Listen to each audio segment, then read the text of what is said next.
Did you ever stop to think about the days of early spin? And wonder if Nicole and Dan would ever do it all again. Now they're back in their own podcast. Sit back, relax, Still Spinning is here. Still spinning. Still spinning. Still spinning. Still spinning. Hello, everyone, and welcome to the Still Spinning Podcast. Do you ever have that moment where you can't find your mouse? It's disappeared somewhere on your screen, and you're trying valiantly to find your unmute button? I just had that moment of panic. I'm like, where is it? Where is it? I can't find it. And I will tell you, to make it worse, I have 3 screens. Oh, gosh. And so, yeah, right. So sometimes it's like, you know, I'm trying to bring out, just try to keep make a big sweep so I can see it come through the middle screen sometimes. So, yep, I get it. Well, welcome to the Still Spinning Podcast. My name is Nicole. His name is Dan. We are here for your entertainment and pleasure. You didn't like how I said that. Pleasure. That's what I said. Yeah, you put an and in there that I don't think belongs in there. Well, I think entertainment and pleasure can be different. Never mind. We don't need. Not according to the billboards that I have seen. So not according to the specialized ads Dan receives. Right. If you are new to the podcast, hello and welcome. We have what we call spinners, who are our Patreons, basically. And if you would like to become one of those, it's the podcast. Our website's still the same, right? Yeah. Oh, okay. That still works. You can go to the stillspinningpodcast.com. Just stillspinningpodcast.com, not the. And find out some more information. Now, you won't be able to listen to some back episodes because we decided, hey, if you're not a current subscriber, you're just not getting access to that. I'd like to say that's what we just. That's a good way to frame it. Thank you. I'm very good at what I do. That's not what actually happened. What actually I wasn't going to tell is, them. No, I'll tell them. I don't care. Long story short, we have a Google workspace for the Still Spinning Podcast. We never used it. We never used any of that stuff in there. We never used the drive space. The only thing we used was the email. And even rarely, it was very, very rarely we used it. So I'm like, well, let's just stop the, cause we're always focused on how much are we spending versus how much are we bringing in. Yeah. So I said, well, let's just stop doing that. And so I canceled the Google Workspace account. No big deal, right? Not a big deal. Except that also deleted our YouTube page. Which I still don't fully understand. Google is YouTube. I know this. It just didn't dawn on me. So our YouTube live page, all of our back episodes on YouTube live, gone. Can't get them back. Now, we have some abilities. We have some of the stuff downloaded and recorded, especially the recent stuff, like mostly this year's stuff. But that's going to require me to download each of them, go back in, replace them all, and do all this. And I will probably do that at some point, just so we have the archive. But it's not going to be anytime soon. Right. Now, also, all of the audio episodes are still there. So it's just all the of video that's gone. Yeah, and all of the bonus episodes are still there. So if you have, if you listen, if you can't go back and find episode 84 right now, but you can go back and hear our second bonus podcast. So so that is all there. It's just the actual live podcast that I accidentally deleted because I'm an idiot. And are we not even live right now? We were. What happened? Hold on. Let me consult with Paul. It said we were. I thought it said we were live. Oh, it says we are. Okay, it does not show on our end that we are live. So I don't know what the H is going on. I see the go live button. Okay, yeah, so do I. I see the go live button and saying, hey, scheduled. It's time to start your show. Okay, well, apparently everyone's saying we're live. So that means this is probably not recording. Or is it? I don't even know how to stop. I have no idea. How do I stop this episode now? There's no button to stop it. I don't know. This is the eternal episode. Oh my God, our nightmares are coming true. We can never end it. You all might be here for episode 103, which is the cursed episode. You might all be hearing it live. This may never be available again to anybody ever. We have no idea. I will say this to my husband. If something happens and we disappear before it sounds like we were done, please come back here and tell us. Because to us, it looks like we're done. Yeah. We have no clock running. We have no. Weird. And I'm not going to restart it. Maybe it's working and just something. I don't know. You know what? Hey, if everybody says we're here, we're here. Yep, we're here. We are here. So do you know what? I think there's just something atmospherically happening because today, I forget how many years ago, today is the day of the great blimp crash, Dan. Yes. Dan and I, while we were on the air, we got to ride in the Outback Steakhouse blimp. And then we got to participate in it crashing. It was obviously a very low-key crash as far as crashes go. Well, as any blimp crash would be. Well, Dan, we're gonna talk after. I did see that video of now that was a hot air balloon. The hot air balloon caught on fire, so that's a little bit different. But that was terrifying. That was absolutely terrifying. Are pretty boring. Unless it's the Hindenburg. Yeah, well, yeah, that's true. Mean, it does go pretty slow. But anyway. We were in a blimp. It was probably overweight with three, because they're only supposed to take two of us, and there was actually three of us in there. Mm-hmm. And so the ground was a little soft, so it came down. The wheel, there's just one wheel underneath the blimp, and so it landed once on cement, which is what he was trying to do to kind of bring it, and then we would go back up in the air, and we come down slowly. And even though Nicole is saying something like, this next one's going to be rough or something like that. And Dan laughed at me. He was mocking me. I'm like, she didn't know. What is she talking about? How much blimp piloting experience does she have? And that second one came down, and I believe what happened was the wheel went into the ground. Like it didn't bounce like everybody had hoped. It like went into the turf, and the gondola that we're riding in, it didn't go 90 degrees, right? It wasn't parallel to the ground. It was 70 degrees. I mean, it was, we were all, and it was the side Dan and I were on. Yeah. So, I mean, and then Keith was leaning up against me, and all the crap fell to that side of the floor. So again, it wasn't 90, but it was probably 70. And so we're all just leaning over there sideways. And then the crew comes through, and you could like see the video of them panicking, getting this thing back up. The panic in their eyes was something I can still see it. I can still see it. Nicole tells the pilot, who just, had this incredibly embarrassing landing. She's like, well, that wasn't good, was it? I don't remember that. And then he's like, well, you can hear it on the video. And then he goes, that was not very good.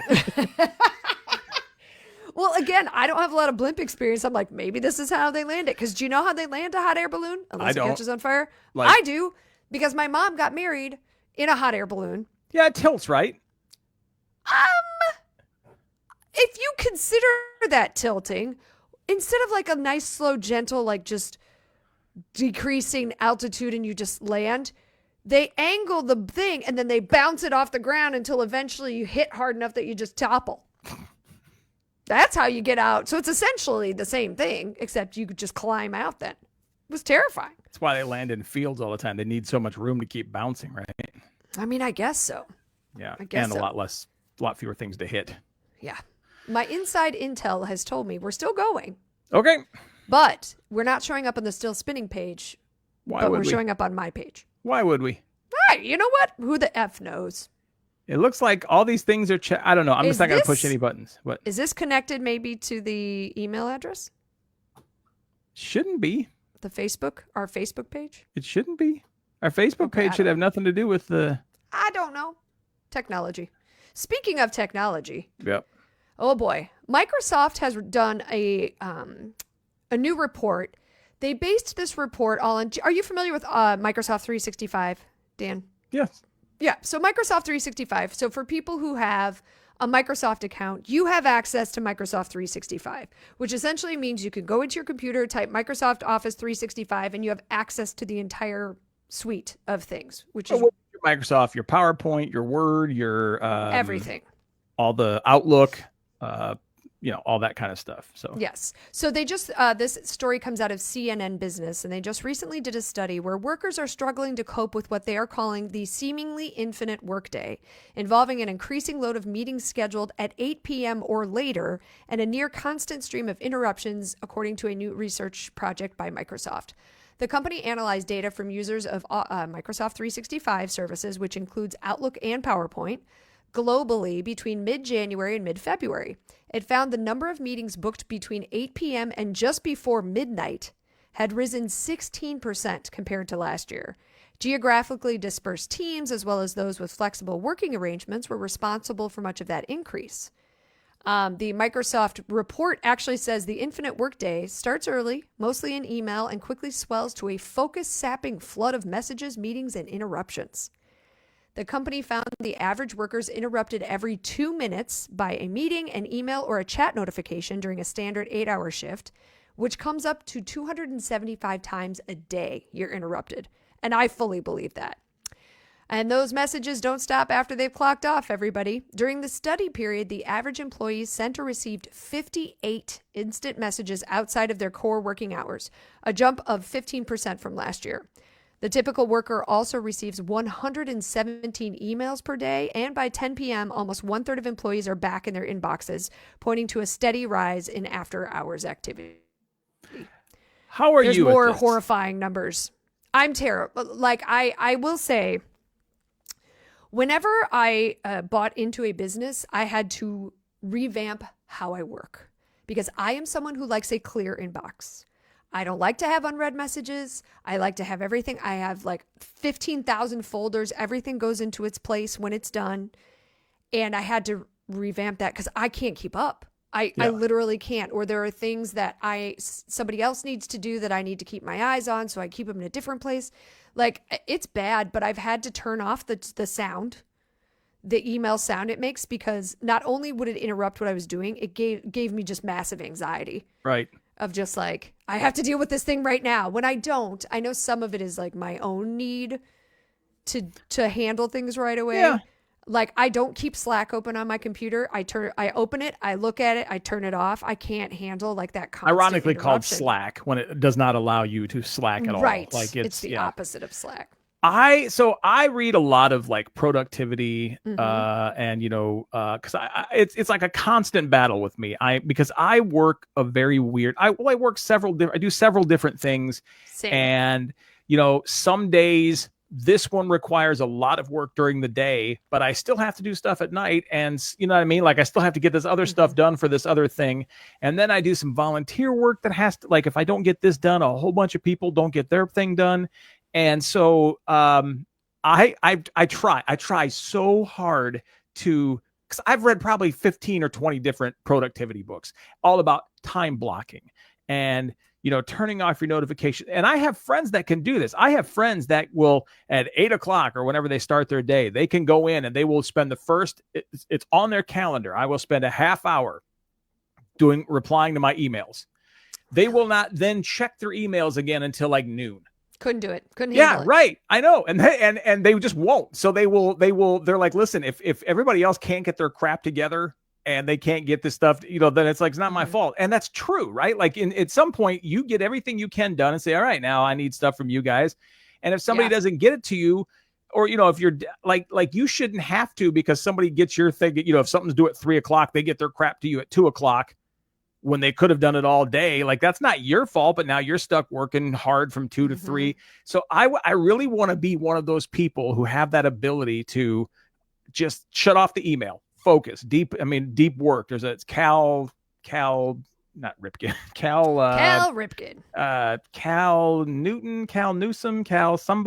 somebody has a book called Deep Work, and it goes into the science.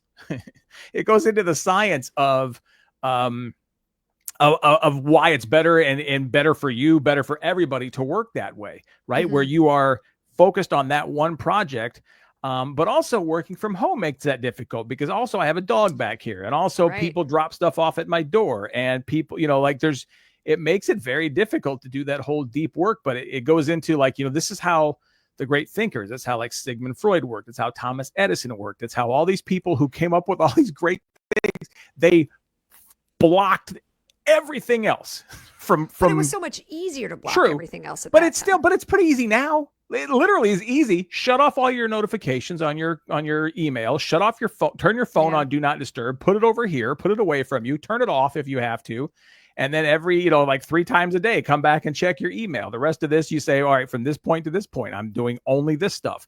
And then from this point to this point, it's only this. Then I'll come back and check my email. And I know people that can do that. I can't. I want to so badly. But I've even tried doing the block off on my calendar of like, okay, at this time, this is the thing I'm going to work on. Never happens that way. Yeah, time blocking. Yeah. Yeah. Mostly because something else has then come up that is more urgent. Yes. Right? Like, oh, I need to handle this thing. I had a task on my calendar, and I am not exaggerating this, for 1 year because I kept just changing the date because it was one of those things that's like, we have people that know how to do this right now, so it's not urgent that I do it, but I should do it because we need the record of how to do it. Yep. And so last week, I just had to do it. I just was like, I can't keep just changing the due date because I have...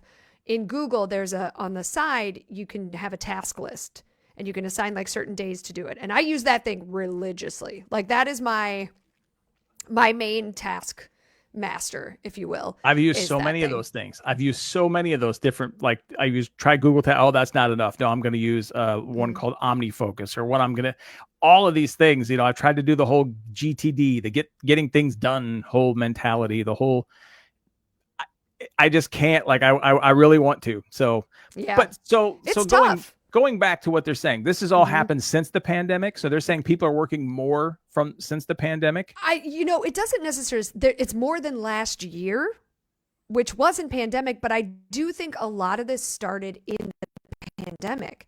Because you were home all the time and because you didn't see people, it was not uncommon to, at 8 p.m., just hop on your email or somebody just sends you a text. I can't get through one single day, weekends included, without getting something for one of my jobs. Mostly the theater. But it's like there is not a day where I have a day off. It doesn't exist anymore. And I think part of that is pandemic, people got used to it. Obviously, the nature of that particular business, it's happening on weekends, but also it's so easy to get people now, right? Like you just shoot them a text. If they don't respond to your email, you just text them.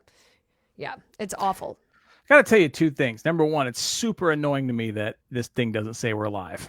Yeah, I'm even though everybody's concerned about it. Everybody's telling us we're live. That's fine. But I think we're just seeing people from my Facebook, maybe yours too.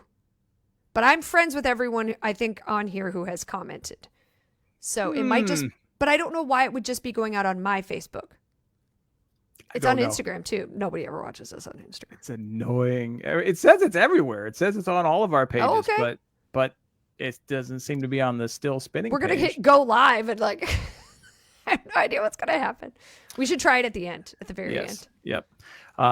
Yeah, you guys might be lucky. This might be the lost episode 103, the lost episode, and which is too bad because so far the content is spectacular. Spectacular.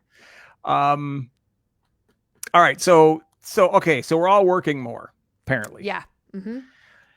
I have a study here that says almost 40% of remote workers admit using technology to look busy when they're not. Is Office 365 mentioned in this article? There are programs you can use to like log in and make it look like you're doing things because they know what the system loggers are looking for, and they can create these tasks and make it look like you're doing things. So people who are monitoring you, they know what the monitors are looking for, so they can do, and you're not working.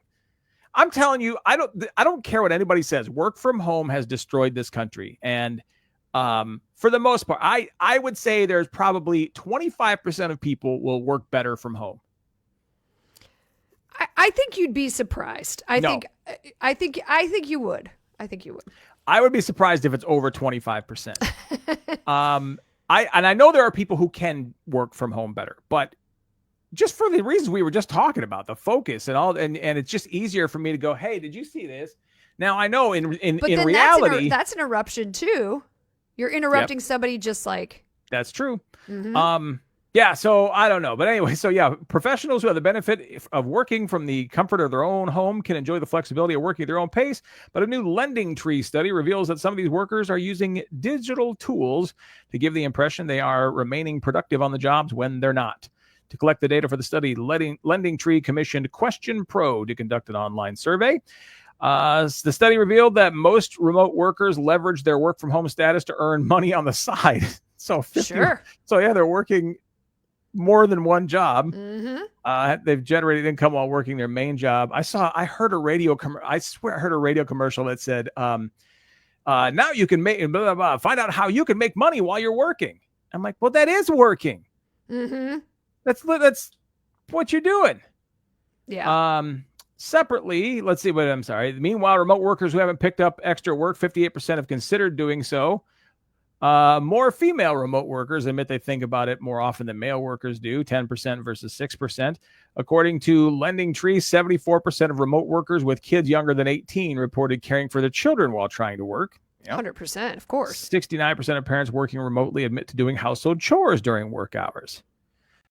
And then it goes on to list some of the tools that you can use to make it look like you're working, and depending on the specific monitoring software your company is using. And then in another month, we're going to see different results because now everybody's going to be reading this article to like, wait, how do I do this? What am I supposed to be using here? That's pretty funny, actually. But I also don't think as being someone who now works primarily from home, but not always. Same here. I also go and work in other spaces.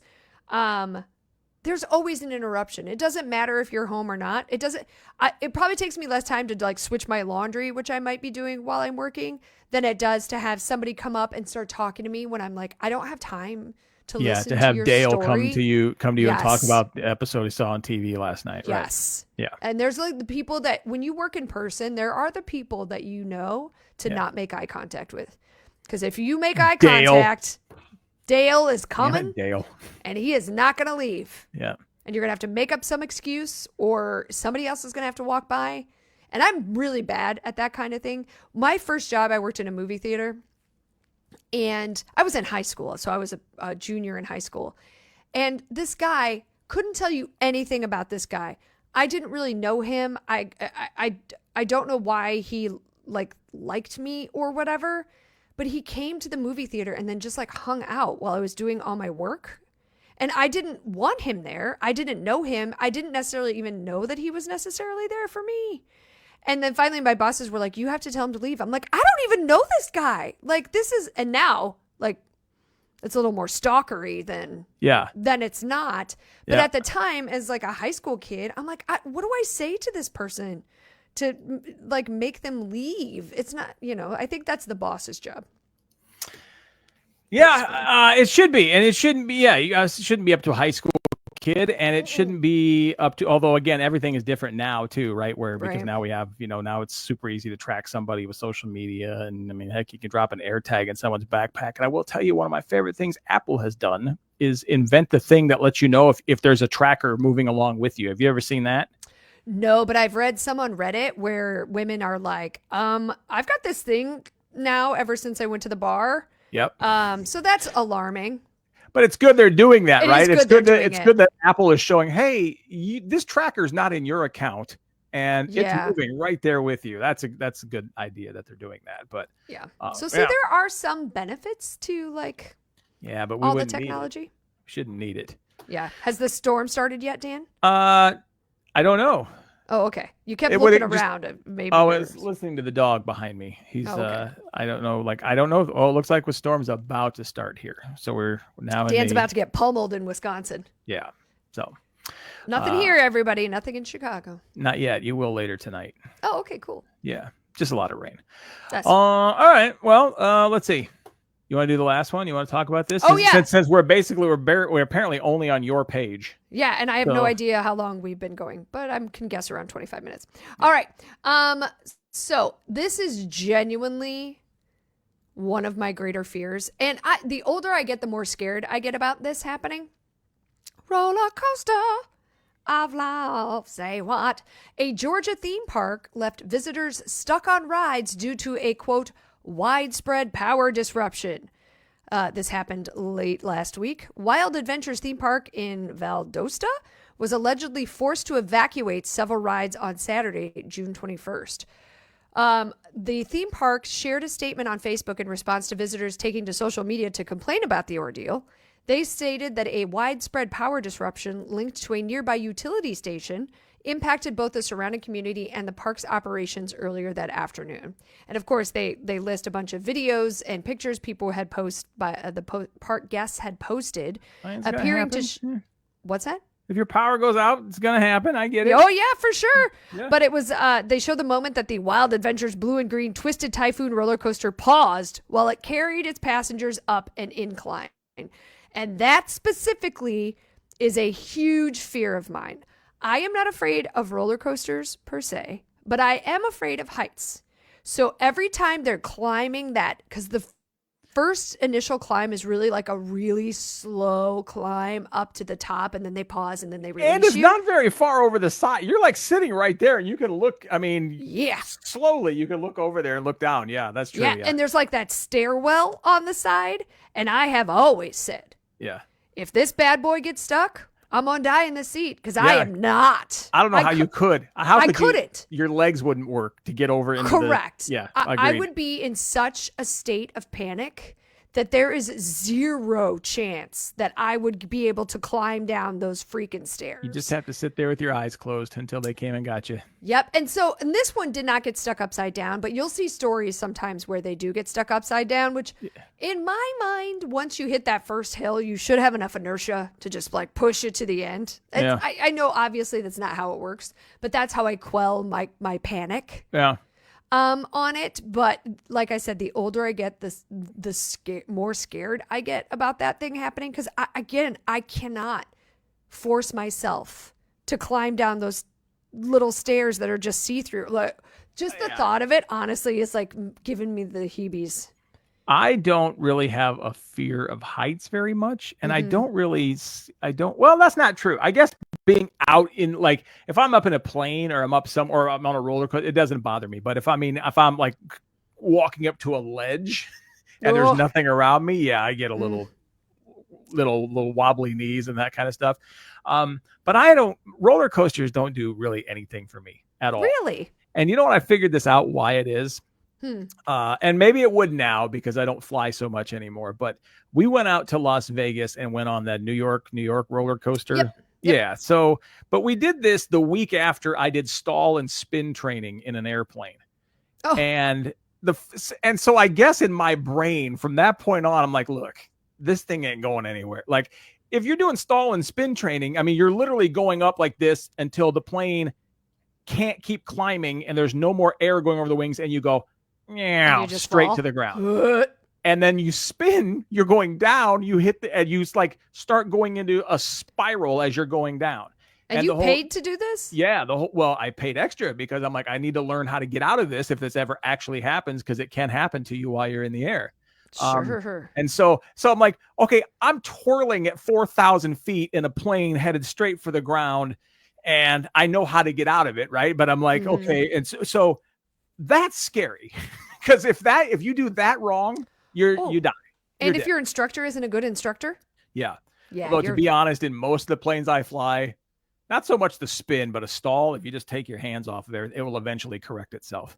That doesn't really give me a good sense of the reason you go up to 4,000. So the time that you do that, so you're practicing. This is, and I don't mean to teach anybody anything, and I'm trying not to, but like the reason you practice that whole thing with your so basically you just keep pulling back until there's not enough air, because the air going over the wings is what keeps it in the air, right?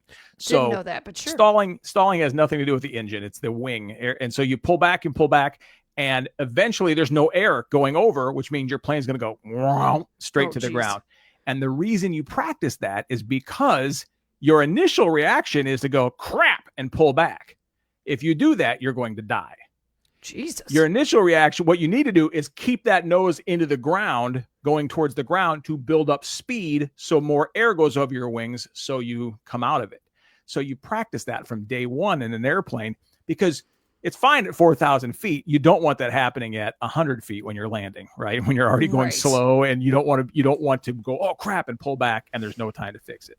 All So of that I sounds guess what I'm horrifying. saying is, ever since I've been on a roller coaster, after that one, I'm like, well, So as a child, did you like roller coasters? Or did you not? I mean, I we didn't grew care. up kind of Yeah, in Iowa. I had We didn't have a Adventureland. ton of around us. we had Yeah, Adventureland, Adventureland was as close as I think Screaming either one Eagle of us or had. whatever it was there, and that was Uh-uh. pretty good. But I mean, it didn't bother me at all, ever, really. Yeah. It never bothered me as a kid. Like I said, this is a later in life developed Yeah. fear. But okay. And I don't know if it's the roller coasters got bigger, I got older, more fragile-y, Yeah, I'm right. old now, so anything Yeah. can really go. There's actually a ride at Universal that I love because it doesn't have the climb. It's the Hulk roller coaster, and you start and it just shoots. It just shoots you right off. That I like because there's not the climb. It's the climb that scares the crap out of me. And that I also do- anticipation of the Yep, it's that slow, and I'm like, oh god, it's gonna. And then I start to panic. yeah. Of like, oh no, this is gonna. And it actually, I didn't quite have a panic attack, but I got real scared when we were in San Diego and we went to the San Diego Zoo and rode like the sky glider thing that goes across. Yeah. And I was like, what happens if this freezes? You just sit there. Yeah, but like forever? Like what happens? Yeah. They're gonna So- close the park down. Yep, But you know what I can mean? be back tomorrow. But when you're panicking, that's the kind of thing that like your brain. Can I is- ask you this then? Yeah. Why do you keep getting on roller coasters? What's wrong with you? Well, I haven't been in a while, but I keep doing it because I haven't been one of the people that's gotten stuck on it. And I do feel like there's so many different types of I use roller coasters in air quotes. Like there's a lot more VR kind of rides and things like that now where you're not necessarily have that height element. And there is one, the last time I was at an amusement park that I just refused to ride, and it was the Rock and Roller Coaster, which now they've closed at Universal. And that one, you are 90 degrees, you are flat on your back going up the first hill. Nice. And I couldn't handle it, and I also black out. There are certain roller coasters that, depending on how quick the direction changes, I will literally black out. Like I can still hear, I don't pass out. Great time. I might black don't know, out. I I don't go might, on more. panic attacks. I just I black out. yeah. So what's the? What could go wrong? Maybe we stop. Hey, maybe go check out a historical site or something. You know where you're not going to black out? Gettysburg that I just National fall Park. asleep. You're not going to. That's just boredom. You might fall asleep, but you won't Yeah. fall down and crack your head. I mean, I never really thought of it that way. Of just like, here's all the things that could potentially happen to me. I also get really motion sick if it's sure, like why an not? IMAX Yeah. situation. I can't do that. I'll get really sick. Yeah, if I smell popcorn, I want to throw up. If I smell cotton candy, I need to. Yeah, Yeah. What's wrong with you? Stop going to these places. Dan, how much time do we have? We don't know because we have no idea what's happening with our recording right now. All right. Well, listen, I'm going to wrap up our recording. Okay. This may be the lost episode. This may not might be. be. I don't know what's going to happen because, like we were saying, it is not showing me that we are recording, and it is not Same. showing me that we're even broadcasting, even though everyone, I went to my page, it's not broadcasting. Still Spinning page is not broadcasting. Everyone says it's broadcasting on Nicole's page. So, I wonder if it's somehow because I start the Instagram. did And you mess something up? how could I? I don't know enough to mess it up. But what I'm Did you saying black is like, out? is it simultaneously broadcasting on my? But it wouldn't do on my personal page. I don't know. I don't know what's going on. I'm just I gonna don't hit. know either. I'm gonna hit the close button, and then I'm gonna hit the music, and then we will see what. We're gonna happens. see what happens, everybody. Oh, Ann says Anne's she's watching on watching your my page. I don't know what's going on. WTF, y'all. WTF. All right. Well, we appreciate you guys joining us. If you're interested in becoming a spinner, which is kind of the only way you can get our archive content right now, you can go to our website, stillspinningpodcast.com, and sign up through Patreon. Or if you listen to Spotify, the episodes that stream on Wednesday, you can actually sign up there as well. It's like $5.99 a month. It's a good deal. Probably the best deal out there. Yeah, So- it is a good deal. And there will be bonus content this week for our spinners. Indeed, there will. And we should have some fun things to talk about next week because Nicole and I are doing a show together We are. this week. It's a private show. None of you can go to it, but Sorry. we're doing some private dances for this group of businessmen and women, which is And why women. I'm going to. Yeah. Business and so, folks. Yeah. So a lot of singles, a lot of single bills, and a lot of tabletops, and I'm guessing a whole bunch of Crisco. Got to keep the pole greased. Jesus, you don't want the pole greased. Oh yeah, you don't. Then you will black dangerous. out. Then you will black out. Are you watching The Righteous Gemstones? We'll talk. All right. Well, everybody, thank you so much for joining us. What's going to happen here when I hit the close button? I don't know, but we appreciate it, and we'll catch you next week. Bye-bye. Still spinning.